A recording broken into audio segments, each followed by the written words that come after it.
আসসালামু আলাইকুম সম্মানিত দর্শক, সকল প্রকার কৃষক, তরুণ উদ্যোক্তা এবং কৃষিপ্রেমী বন্ধুদের জানাই হেল্প এগ্রো বাংলা চ্যানেলে স্বাগতম।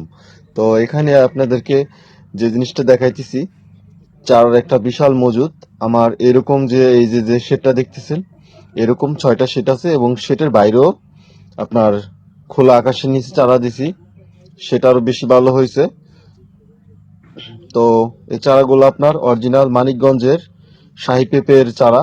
এই চারাটা আমি কেরেটে এবং কার্টন করে বাসের বক্সে বিভিন্ন ডিস্ট্রিক্টে সেল করে থাকি এবং এই জাতটা আপনার ভাইরাস ফ্রি, রোগ বালাই মুক্ত, তাই সবাই আপনার ব্যাপক হারে চাষবাস কইরা আপনি হ্যাপি এবং বিগত দিনে যারা নিছে তারা খুব রেজাল্ট ভালো করছে। কাজেই এই বছর ব্যাপক হারে একটা অর্ডার আসছে, কাজেই কিন্তু আমার এরকম ভাবে চারা দেয়া ঠিক আপনাদের কথা মাথায় রেখে। তো এইভাবে যদি আপনারা এই না নিতেন এবং না সাড়া দিতেন তবে এটা দেওয়া আমার পক্ষে সম্ভব হইতো না। তো আজকে খুবই হ্যাপি আমি যে আপনাদেরকে দিয়ে আসলে যাত্রা ছড়াইতে পারছি বাংলাদেশের আনাচে কানাচে প্রতিটা ডিস্ট্রিক্টে। তো এখানে যা দেখতেছেন আপনার, দেখেন কি সুন্দর এবং সবুজ হইয়া পাতা মোটা মোটা খাটো খাটো। তো এগুলো আপনার এক সপ্তাহের মধ্যে দেওয়া যাবে।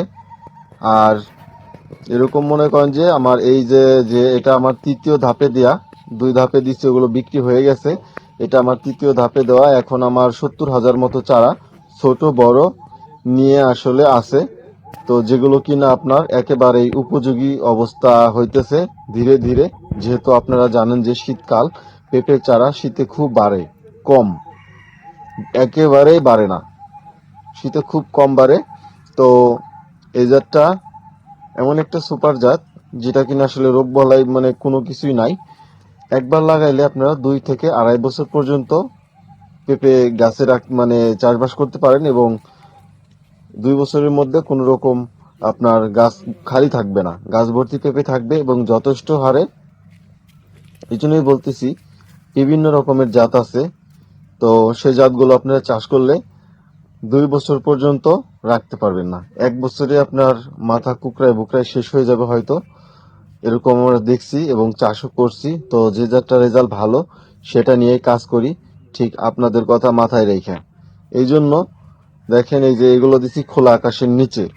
তো শীতকালে আসলে কিন্তু চারা ফুটে খুব কম এবং ওই হিসেবে কিন্তু আমার মাসাল্লাহ ফুটছে, প্রসেসিং লাগে ফুটানোর। তো আমার বিগত অনেক ভিডিও আছে যে ভিডিওতে আমি বলছি আপনাদেরকে যে আসলে কিভাবে পেঁপে চারা শীতকালে ফুটাইতে হয়। তো সেটা আর কি দেওয়া আছে, আপনারা ওই প্রসেসিং এ করলেও আপনারা বুঝতে পারবেন যে আসলে শীতকালে আসলে চারা ফোটানো সম্ভব কিনা। তো এই যেগুলো প্রতিটা চারা আমার ভরপুর শীতের মধ্যে ফুটছে। জানেন যে এই চারার বয়স আসলে বেশি দিন না, এটা আপনার 20 দিন বয়স, কারণ অনেক খুব মানে কম বাড়ে। আবার কিছু আছে আপনার 1 মাস বয়স, আবার কিছু আছে আপনার 45 দিন বয়স। তো এক একটা চারা ধাপে ধাপে আছে। তো এই যে দেখতেছেন, দূর থেকে দেখানোর চেষ্টা করতেছি। তো এখানে আমার 3টা শেড নিচে, ওই দেখেন 1টা 2টা 3টা। এবং এটা আমার একটা পেঁপে বাগান ছিল, পেঁপে বাগানের যেহেতু এটা উঁচা জমি বাড়ির পাশে, ঠিক কিছু পেঁপে গাছ মায়ের আসলে চারা দেওয়ার একটা প্ল্যানিং মানে মাথায় ছিল আগেই। ঠিক যেহেতু অনেক অর্ডার পাইছি সে কথা মাথায় রেখে আসলে দিছি। আর উপরে আছে আমার 3টা শেড, নিচে 3টা দেখলেন, উপরে 3টা দেখেন। যে গাছ ভর্তি পেঁপে ভরপুর আছে মাসাল্লাহ। তো এখন আসলে পেঁপে থাকার কথা না, মাঝখানে কিছুদিন আগে পেঁপের দাম গেল ভালো। আর শীতকালে তো আপনারা জানেন যে পেঁপে গাছে অত বেশি থাকে না। তারপরে কিছু পেঁপে রাখছি, অনেক দূর দূরান্ত থেকে মানুষ আসে সরাসরি আসলে দেখে যে গাছে না পেঁপে সুন্দর এবং খুব লম্বা জাতের আছে, গোল জাতের আছে। দুইটা মাথায় রেখে আসলে এই এই জাত নিয়ে কাজ করি। তো আপনাদের উদ্বুদ্ধ করছি যে এই জাতটা আসলে নিয়ে যারাই চাষ করবে অবশ্যই লাভবান হবে। এবং যেহেতু রোগ বালাই না, এটা হলো সবচেয়ে বড় কথা। দেখেন যদি মানে আমার অনেক বেশি অর্ডার না থাকতো এবং যার যদি ভালো না হইতো এরকম অর্ডার দিত না। যারাও নিছে তারাও কিন্তু এবছর আবার ব্যাপক হারে অর্ডার দিছে বা তাদের আত্মীয় স্বজন অর্ডার দিছে। ঠিক ওই ভাইদের মাধ্যমে তাদেরকে পাঠায় বিভিন্ন ডিস্ট্রিক্টে। তো এটা বাসের বক্সে আমি শোয়ায়ও মানে এই যে পাঠাই দিই এবং কি এই সেই চারা শোয়ায়ও পাঠাই। এবং কি যদি নাকি দাঁড় করে হয় মাটি শক্ত, তো সেই ক্ষেত্রে আপনার শোয়ায় পাঠালে কোনো সমস্যা নেই, এবং দাঁড় করেও পাঠাই। তো দেখেন এই যে এখানে আপনার আছে উপরে, এগুলো আসলে খুবই সুন্দর এবং কড়া সবুজ। যদিও কিনা পেঁপের চারা লাল হয়, কোনো রকম সমস্যা নাই। আপনার এনকেপিএস আছে, আমেরিকান এনকেপিএস, ওইটা দিলে সব কালো হয়ে যাবে। এখানে আমার এই দেখেন, এই যে আছে, পুরাই বাইরে দিছি। আবার এই যে এগুলো সালাদে ঢাকা আছে, এগুলো ফুটবে। তো একটার পর এক স্টেপ বাই স্টেপ দেওয়া আছে, যেহেতু আপনার আমার এই কেউ চারা দিতে পারবো না এরকম না, একটার পর একটা আছেই। তো এই যে দেখেন গাছে কি সুন্দর পেঁপে বলছিলাম। তো এই 4-5টা গাছে আসলে এইভাবে আছে।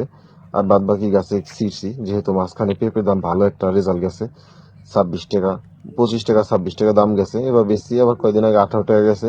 এখন কিন্তু আবার সব রকমের সবজির দাম ভালো। পেঁপের কেজির কিন্তু বিশাল একটা এই বাড়ছে, চাহিদা বাড়ছে। কাজেই মনে করেন যে এখন যদি এরকম প্রতিটা গাছে পেঁপে থাকতো, এক সিরাই মনে করেন যে এখন বর্তমানে এই বাগানে আছে আমার 80টা গাছ। তো 80টা গাছ থেকে বিশাল একটা অ্যামাউন্ট চলে আসতো। এবং যে আমার দূরে যে আছে আপনার, এই দেখেন এই গাছটা, এটা গোলজাতের শাহী, এটাও রেজাল্ট খুব সুন্দর।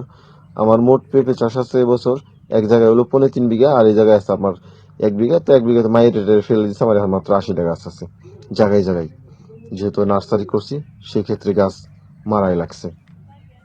তো এই যেগুলো কিছুদিন হইলে ফুটছে, আবার মানে এইভাবে ধাপে ধাপ আছে। এই যেগুলো হপায় ফুটা ধরছে, কিছু ফুটছে, কিছু ফুটা বাদ আছে, সবই ফুটবে। যেহেতু শীতকাল একটু সময় লাগে, মাঝখান তো একেবারে কুয়াশা, এবং দিনের বেলায় মনে করেন যে আপনার এই মেঘলা ছায়া। তো এরকম ছিল, যেহেতু শীতকাল, রোদের কোনো প্রকোপ ছিল না। এখন রোদ উঠতেছে এবং পেঁপের চারা ধীরে ধীরে বড় হওয়া শুরু হয়েছে। তো ঠিক এইভাবে চলমান চলবেই। তারপরে সামনে দেখতে পাবেন যে সামনে খোলা আকাশের নিচে কিভাবে চারা দিছি।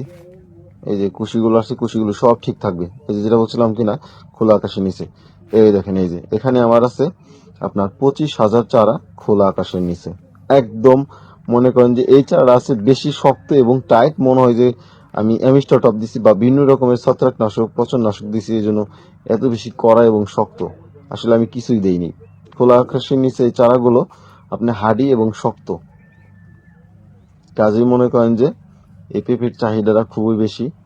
যেহেতু কিনা আপনার বলতেছিলাম যে চাষবাস করে এখন পর্যন্ত কেউ কোনো রকম এই ক্ষতির হয়নি। যদি কিনা আপনার বিভিন্ন রকমের দুর্যোগ আছে, ক্ষতির কথা যেতে বলছি, বন্যা, যদি অতিরিক্ত বন্যা হয় পেঁপে গাছ মারা যায়, অতিরিক্ত বৃষ্টি হইলে মারা যায় পানি বাইছে। তো আবার বাতাস আছে। তো সব মিলে দেখা গেছে আপনার একটা সমস্যা আছে। আর